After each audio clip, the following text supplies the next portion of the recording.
और चलिए फिलहाल सीधे रुक करते हैं दिल्ली के मुख्यमंत्री अरविंद केजरीवाल की प्रेस कॉन्फ्रेंस का। केंद्र सरकार ने युवाओं के लिए जितने वैक्सीन भेजे थे वो ख़त्म हो गए हैं, इसीलिए युवाओं के वैक्सीनेशन सेंटर आज से बंद किए जा रहे हैं। कुछ एक वैक्सीन की डोजेस बची हैं, वो कुछ एक सेंटर्स में दी जा रही हैं, वो भी शाम तक ख़त्म हो जाएंगी। कल से युवाओं के वैक्सीनेशन के सभी सेंटर बंद हो जाएंगे। मुझे बेहद दुख है कि हमें वैक्सीन ख़त्म होने के कारण युवाओं के वैक्सीनेशन सेंटर्स बंद करने पड़ रहे हैं। हमने केंद्र सरकार को भी लिख के बताया है, केंद्र से हमने और वैक्सीन मांगी है। जैसे ही हमें और वैक्सीन मिलेगी हम फिर से ये सेंटर शुरू कर देंगे। दिल्ली को हर महीने 80 लाख वैक्सीन की ज़रूरत है, 80 लाख डोजेस की। इसके मुकाबले मई में हमें केवल 16 लाख वैक्सीन मिली और जून के महीने के लिए केंद्र ने दिल्ली का कोटा और भी कम कर दिया है। केंद्र सरकार से हमें जो चिट्ठी आई है कि जून में हमें केवल 8 लाख वैक्सीन दी जाएगी। मई में 16 लाख दी थी, जून में 8 लाख देंगे। अभी तक हम दिल्ली में टोटल 50 लाख वैक्सीन लगा चुके हैं और दिल्ली के सभी एडल्ट्स को वैक्सीन लगाने के लिए हमें 2.5 करोड़ और वैक्सीन चाहिए। अगर इसी रफ्तार से दिल्ली के एडल्ट्स, अगर इसी रफ्तार से हम चले, 8 लाख वैक्सीन हर महीने मिली तो दिल्ली के एडल्ट्स को ही वैक्सीन लगाने में 30 महीने लग जाएंगे, 30 महीने से भी ज़्यादा।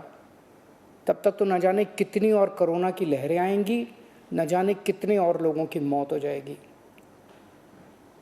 तीसरी लहर से दिल्ली और देश को बचाने का एक ही तरीका है, कम से कम समय में अधिक से अधिक लोगों को वैक्सीन की सुरक्षा दी जाए। बेड, आईसीयू, ऑक्सीजन, दवाई, इन सब की तैयारी तो हम लोग कर रहे हैं, लेकिन कोरोना के घातक असर से बचाने में वैक्सीन ही सबसे ज़्यादा असरदार हथियार है। वैक्सीन की कमी केवल सरकार की चिंता नहीं है, आम आदमी भी वैक्सीन के इस संकट से बहुत डरा हुआ है। कल एक अम्मा का फ़ोन आया, बोली मुझे और मेरे बेटे को वैक्सीन लगवानी है। मैंने पूछा अम्मा कितनी उम्र है दोनों की? बोली मेरी उम्र 65 साल है, मेरे बेटे की उम्र 35 साल। मैंने कहा अम्मा युवाओं की वैक्सीन तो ख़त्म हो गई, आपको लगवा दूंगा। थोड़ा सोच के बोली अच्छा मेरे वाली वैक्सीन मेरे बेटे को लगवा दे, वो नौकरी के लिए घर से बाहर जाता है, मैं तो बूढ़ी हो गई, उसे तो आगे परिवार भी संभालना है, इसलिए उसका सुरक्षित रहना जरूरी है। ये सुन के दिल में बहुत पीड़ा हुई। आज वैक्सीन की कमी की वजह से देश में बेहद मुश्किल हालात पैदा हो गए हैं।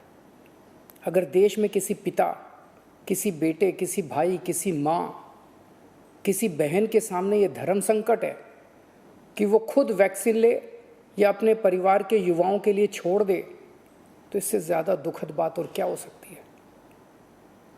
कोरोना से लोगों की जान बचाने के लिए हमें देश में वैक्सीन की उपलब्धता तुरंत बढ़ानी पड़ेगी। इसके लिए केंद्र सरकार को मेरे 4 सुझाव हैं। पहला, भारतीय बायोटेक कंपनी जो कोवैक्सीन बनाती है, वो अपनी वैक्सीन का फॉर्मूला दूसरी कंपनियों को देने को तैयार हो गई है। देश में वैक्सीन बनाने वाली ढेरों कंपनियां हैं। केंद्र सरकार तुरंत उन सभी कंपनियों को बुलाए और उन्हें आदेश दे, उनसे रिक्वेस्ट ना करे, उन्हें आदेश दे कि वे सभी कंपनियां युद्ध स्तर पर समयबद्ध तरीके से वैक्सीन बनाना तुरंत चालू करें। मैं पूरी विनम्रता से कहना चाहता हूं कि इन सभी कंपनियों को अगले 24 घंटे में बुलाकर ये आदेश दिए जाएं। मेरी बात को अन्यथा ना लिया जाए। इस वक्त एक एक दिन कीमती है, इसलिए मैं ये बात कह रहा हूं। दूसरा सुझाव, सभी विदेशी वैक्सीन, जितनी विदेशी वैक्सीन है उनको भारत में इस्तेमाल करने की तुरंत इजाज़त दी जाए। ये भी 24 घंटे में होना चाहिए, इसमें भी बिल्कुल देरी ना की जाए। और विदेशी वैक्सीन के जितने निर्माता हैं उनसे भारत सरकार बात करे। अभी भारत सरकार ने राज्यों पे छोड़ दिया कि स्टेट्स बात करें। हर राज्य अपने अपने स्तर पे विदेशी कंपनी वालों से बात करे। ये कोई अच्छा लगता है? भारत के 36 राज्य और यूनियन टेरिटरी हर कंपनी के सामने जाके आपस में लड़ रहे हैं। महाराष्ट्र हरियाणा से लड़ रहा है, हरियाणा दिल्ली से लड़ रहा है, आपस में लड़ रहे हैं सारे इन कंपनियों के सामने। इससे विदेशों में भारत की क्या छवि बन रही है? भारत सरकार उनसे खरीदेगी तो ये कंपनियां भारत सरकार को बहुत ज्यादा गंभीरता से लेंगी, और फिर भारत सरकार तो सीधे इन कंपनियों के देशों की सरकारों से बात कर सकती है ना।